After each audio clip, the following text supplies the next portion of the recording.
I wish I had met the right people earlier and been around mentors and coaches. That would be number 2, is getting a mentor and a coach earlier. I now have 4 for different reasons, for different angles.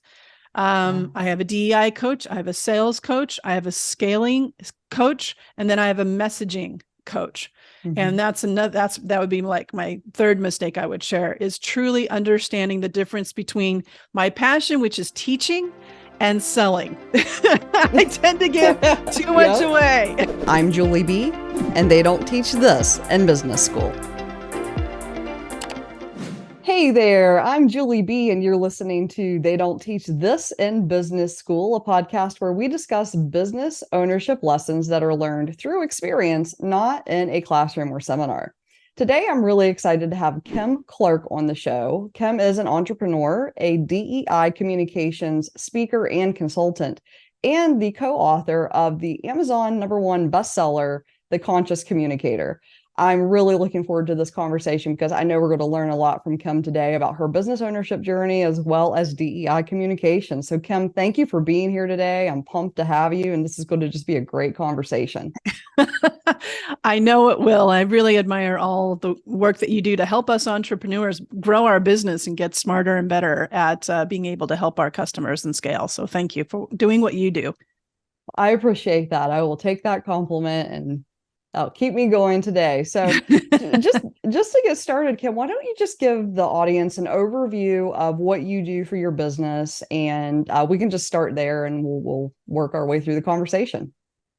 Kim Clark Communications is a firm it's a boutique firm that takes on serious communicators who want to understand what diversity, equity, and inclusion is, learn and apply those skills, and embed it within their process, systems, content on a regular basis, because they're really desiring the outcome of what that looks like and really being change agents within their organization, partnering with the DEI leaders, et cetera, ERGs, which is employee resource groups, and driving that change to create more of a diverse, equitable, and inclusive workspace, which has never existed before.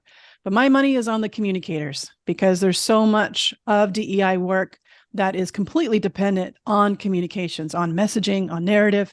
And so that's where I focus. That's where the company focuses, is supporting serious communicators and helping them learn and apply DEI to their daily work.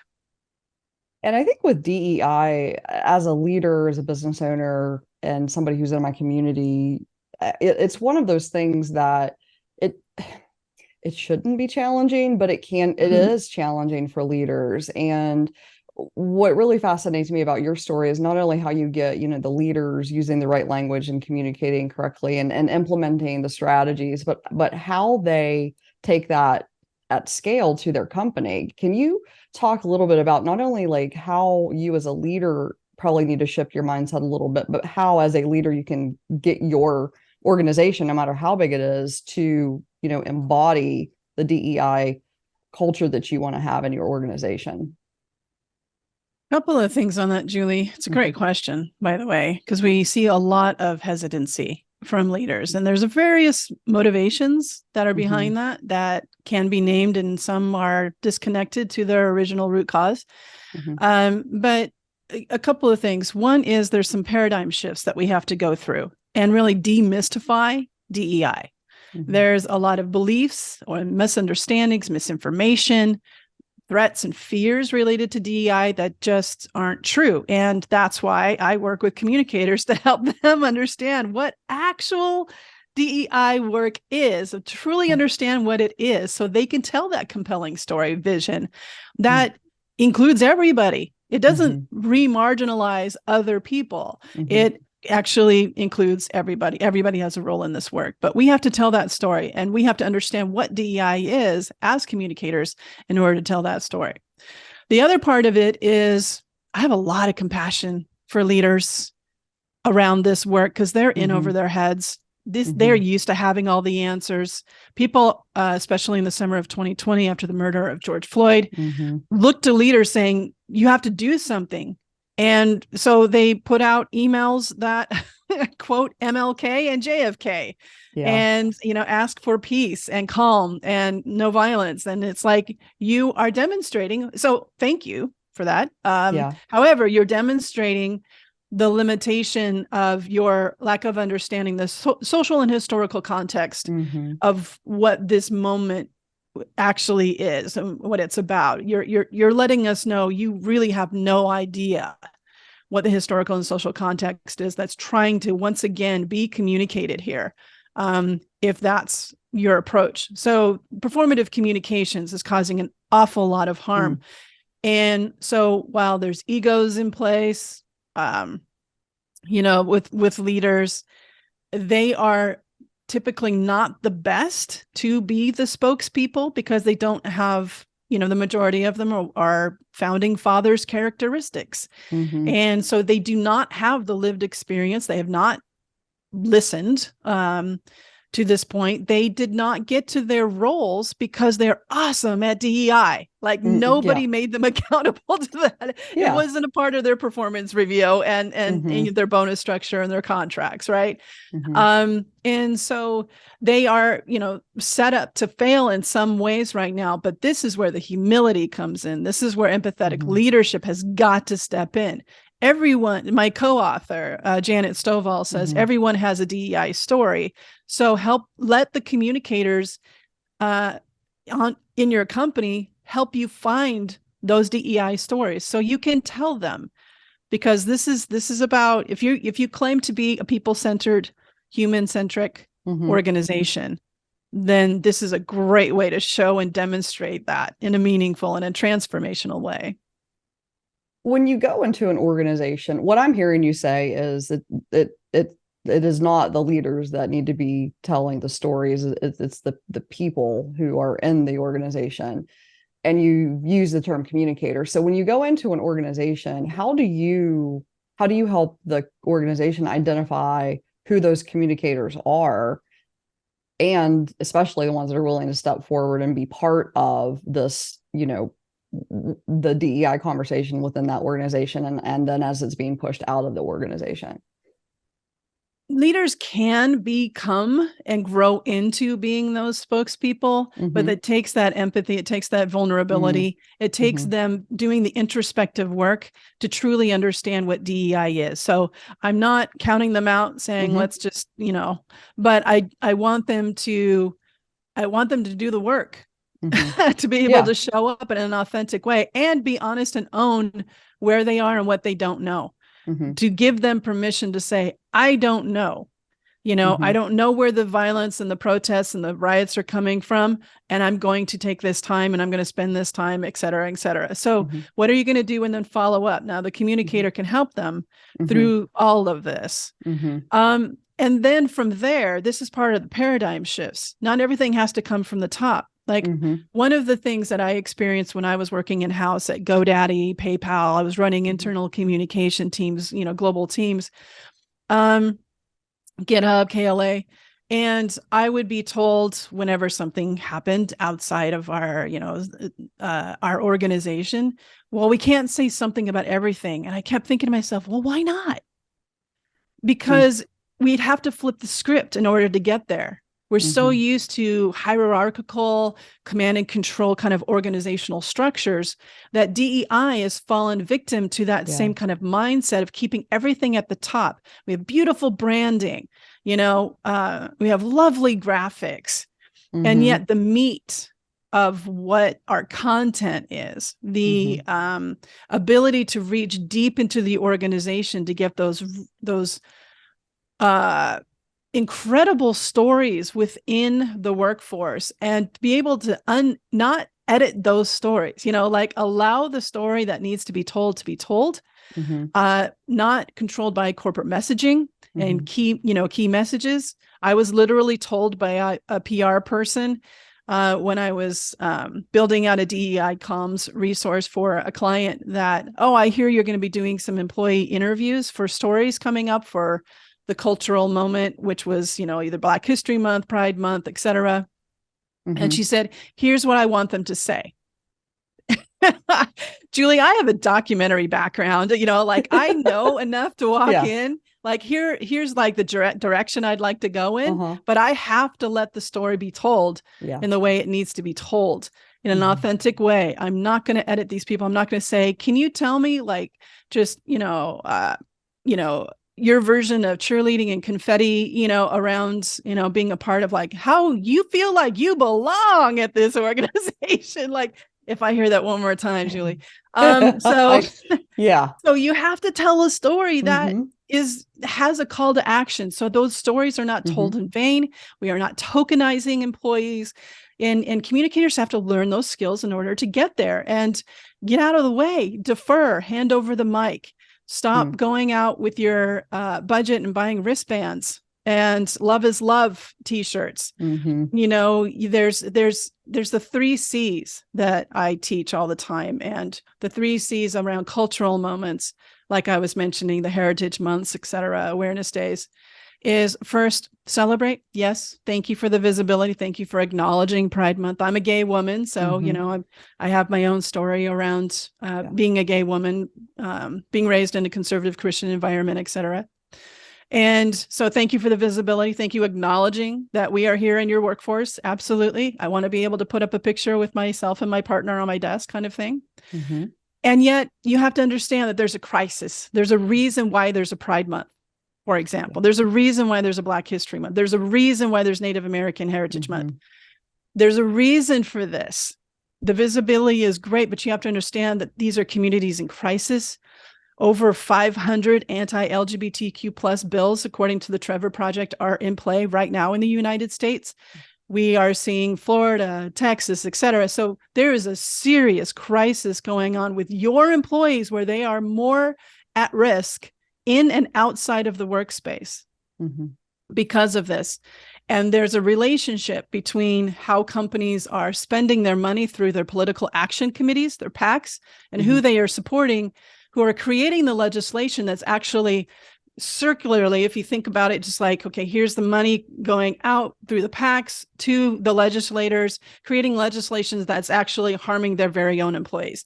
Like there's a cycle here that has to be broken and disrupted. So understanding, sharing the historical and social context of the crisis of these communities. And then the last C in the 3 C's is consistency. So I'm Mhm. not gay just in June, Yeah. for example, right? Yeah. Yeah. So, Or in Charlotte, it's August, actually. okay. In the So we UK, have it's our Pride Month. October. So yeah, And so, and just there's 1 month a year. intersectionality, and Yeah.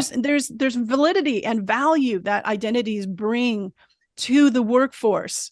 Mhm. Thinking of somebody who's blind and they're on your engineering team, the value that that identity and that experience can bring to product development, et Mhm. cetera, testing.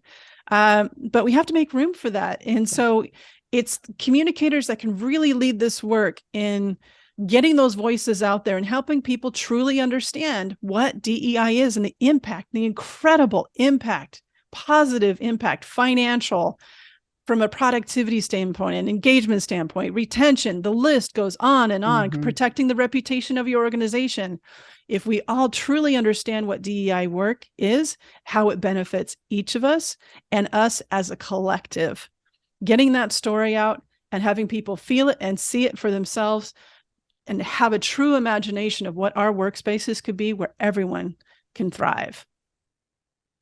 Hey, this is Julie B, and you're listening to They Don't Teach This in Business School. I'm here with Kim Clark, who is a DEI consultant, and we just took a real deep dive into a lot of the work that she does from a DEI perspective and how to begin to incorporate that into our communications and our culture in the workplace. But Kim, I want to switch gears a little bit and talk to you about being a business owner. Mm-hmm. One question I want to ask you, because you do profoundly deep work, and it's probably, I would imagine, extremely hard work with what you're doing sometimes, depending on the situation you're walking into. So with that in mind, what is a past mistake that you've made and some of the work that you've done that you, if you could, maybe you'd go back and change how that played out? I would not start off as a solo entrepreneur. Okay. That's one for sure. I would have gone to a place that can help me with compliance, learn about entity structure, and incorporate right away. Because I missed out on years of tax strategies, Yeah. and got hit really, really hard. For example, there's a corporate life and there's an individual life. And Mm-hmm. living a corporate life is very much more financially feasible when you incorporate. So I wish I had met the right people earlier and been around mentors and coaches. That would be Mm-hmm. number 2, is getting a mentor and a coach earlier. Mm-hmm. I now have 4 for different Yep. reasons, for different angles. Yeah. I have a DEI coach, I have a sales coach, I have a scaling coach, and then I have a messaging coach. Mm-hmm. And that would be like my third mistake I would share, is truly understanding the difference between my passion, which is teaching, and selling. I tend to give too much Yep. away. And then people are like, great, thanks. And one of the coaches said to me, it's like, you've served them appetizers, so many appetizers, they're like, oh, patting their belly going, oh, this tastes good, this was good, I'm full up, don't need the dinner.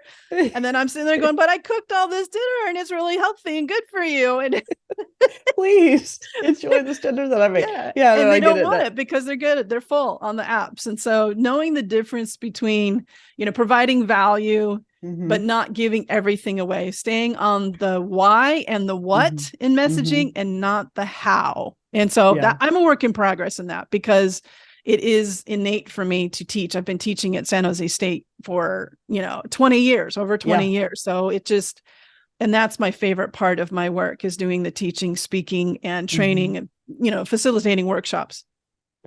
Yeah, I could imagine. I can see that, and it is hard when you are a business owner and you are very passionate about whatever it is that you are offering, that Mm-hmm. you are doing. And so there's a book, "What Got You Here Won't Get You There," and Yes. one of the habits is giving too much value or being too valuable. And basically, it's really telling you to stop talking, just Yeah.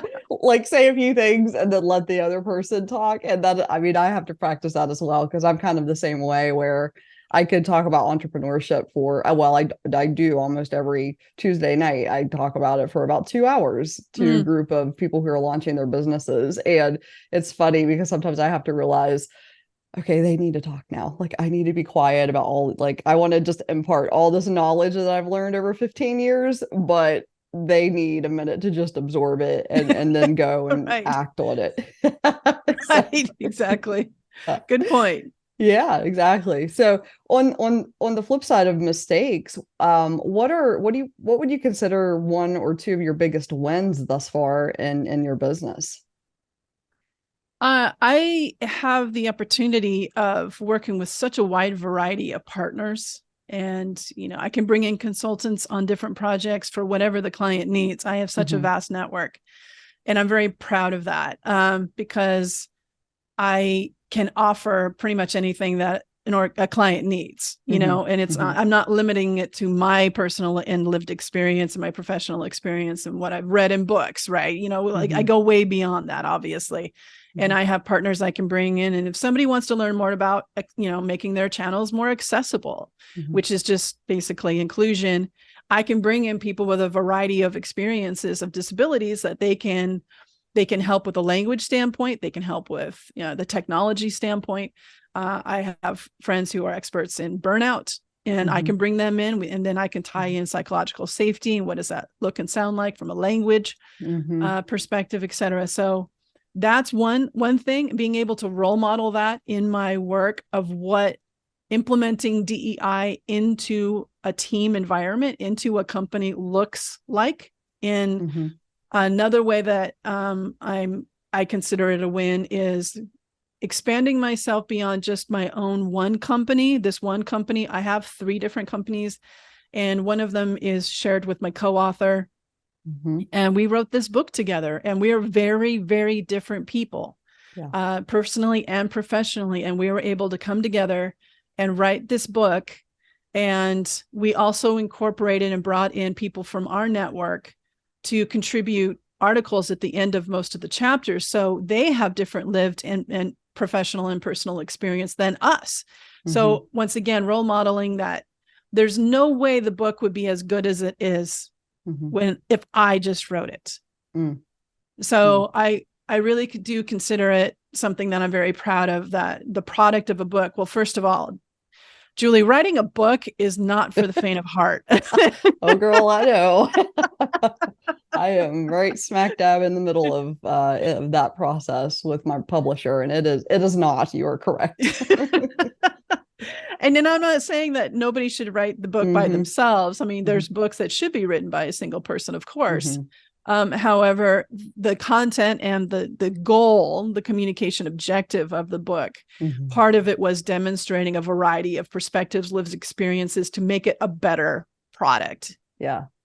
Well, and they say that the book that you write is really to help the person that you were, to help something that happened to you. And a lot of the space of nonfiction work, especially in business ownership, and even my own book, I'm writing it for myself, who went through burnout, like a really pretty bad burnout.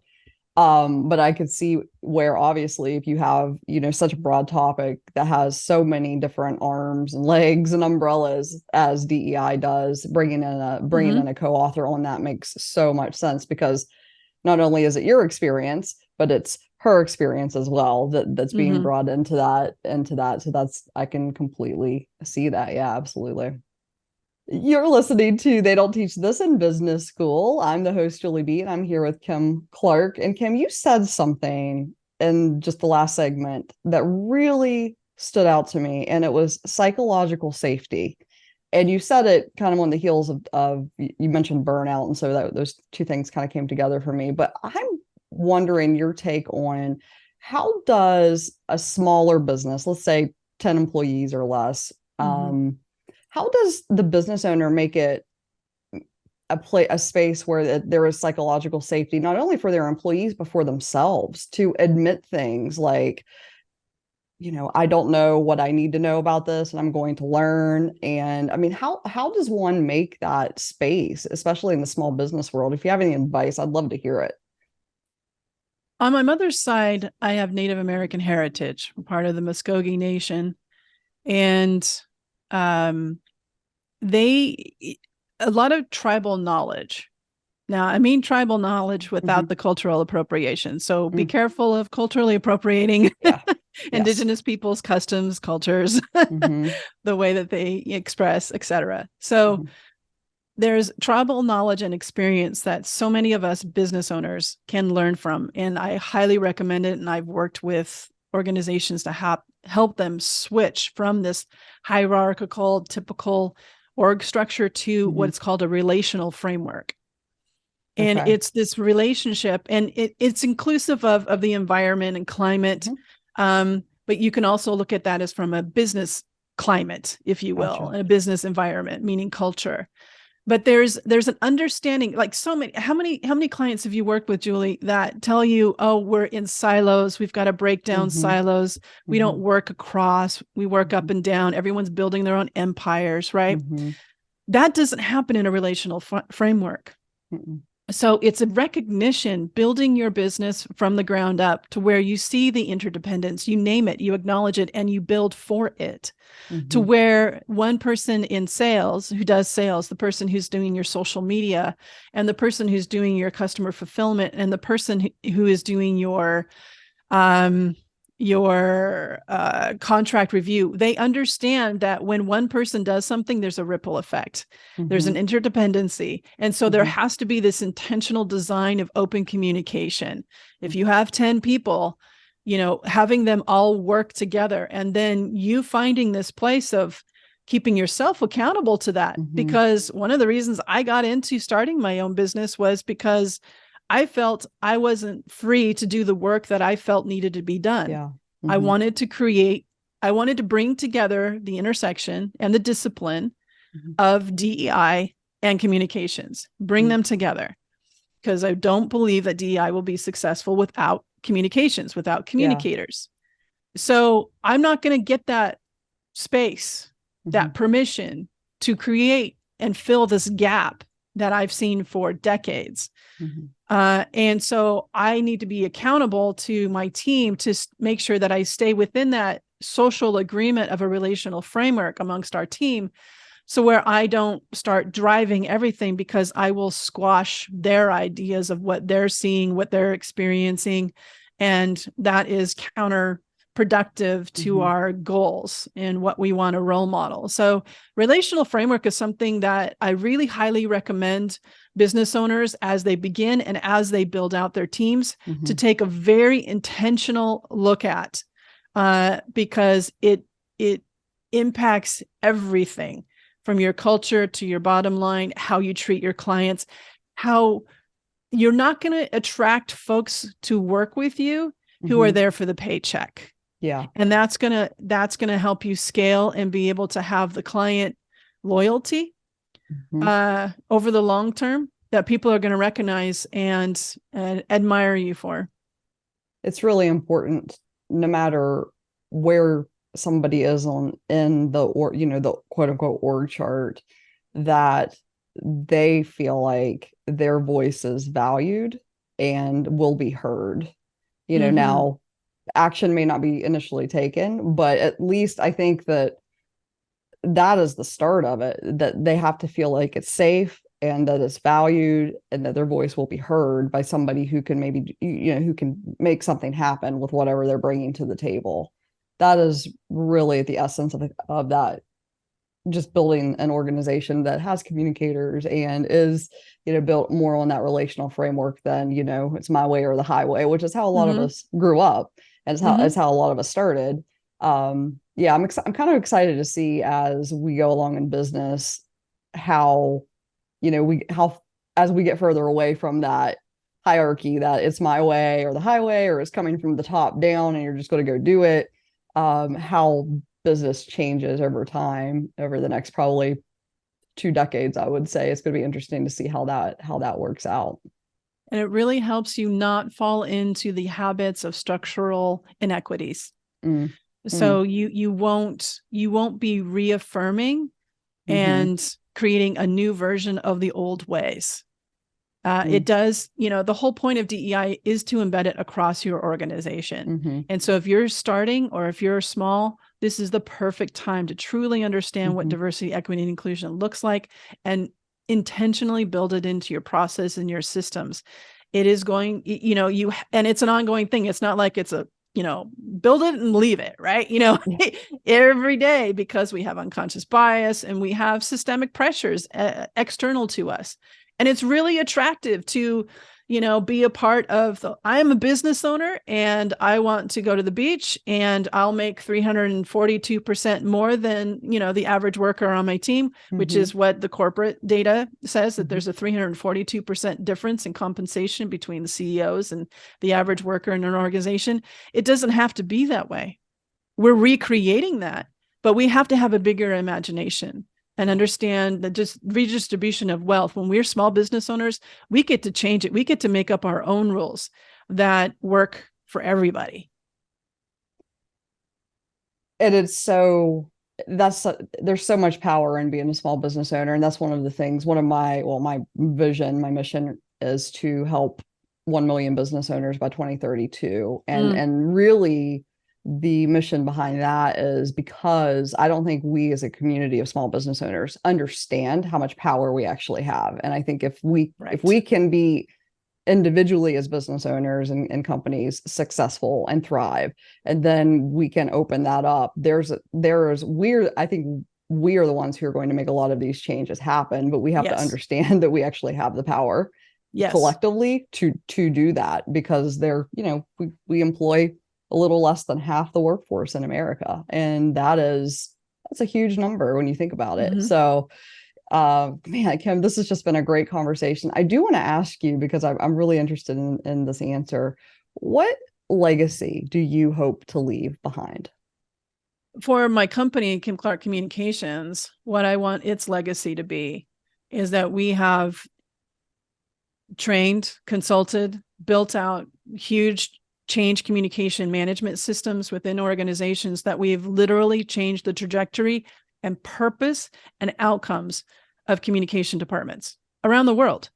Hmm. So we are currently, as communication teams, in performative systems. We are hired and rewarded and recognized for protecting the company, so to say, and spin.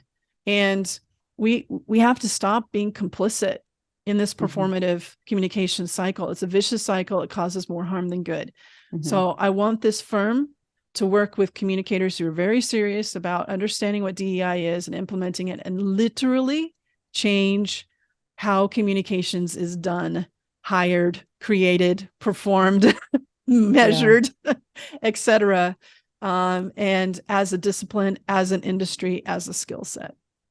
What's the, I don't think it's complete opposite, but what if it's not performative? What's the word that you want it to be? What is that word? Transformative.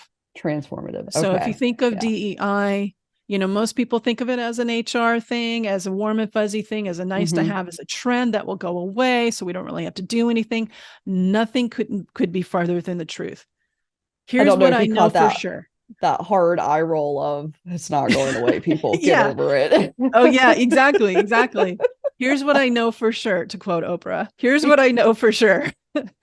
Companies, organizations, small and big, we're not exempt as small business owners, are woefully unprepared for what's coming. Yes. DEI doesn't have 5 years, as my mentor, Deborah L. Johnson, recently told me. We don't have 5 years. So we are woefully unprepared for what is coming. So if you think of, I've been in the workforce for a minute, Julie. So I remember being in an office where there was typewriters and one computer that the entire office shared, right? And it was in the sales room, of course, the sales department. And so I saw the digital transformations in the workforce. And now with phones, we can't do our jobs without phones. But was there a change management process to that? A heavy lift of investment and training, learning curves, all of that where people were affected and they were attached to the way things were done. This is how we do things. This is the way it's always been done. Absolutely. And those are the exact same elements that we're facing right now with DEI. This is the next level of major transformation of the business, just like digital transformation. If you didn't do it then, you're not here anymore. If you're not doing DEI as a business, a transformation of your business, you won't be here. Yeah. Kim, I have so enjoyed this conversation. I hate for it to end, but I do have to start wrapping it up. But one question I ask all my guests is, if you were going to teach a course to future business owners or people who are interested in starting a business, what's the one thing you would want them to learn from you about business ownership? I think this is a perfect question to end everything that we talked about, which is if I were to teach, I do teach classes, but not business classes. You do, yes. I actually do teach at a university. Teach, yes. And that is to embed DEI in your business. Whether if you're working for someone else, whatever it is before you to do, what do you control? What can you do without permission, or that you're willing to ask for forgiveness later and not wait for permission? Just do it. Just do it.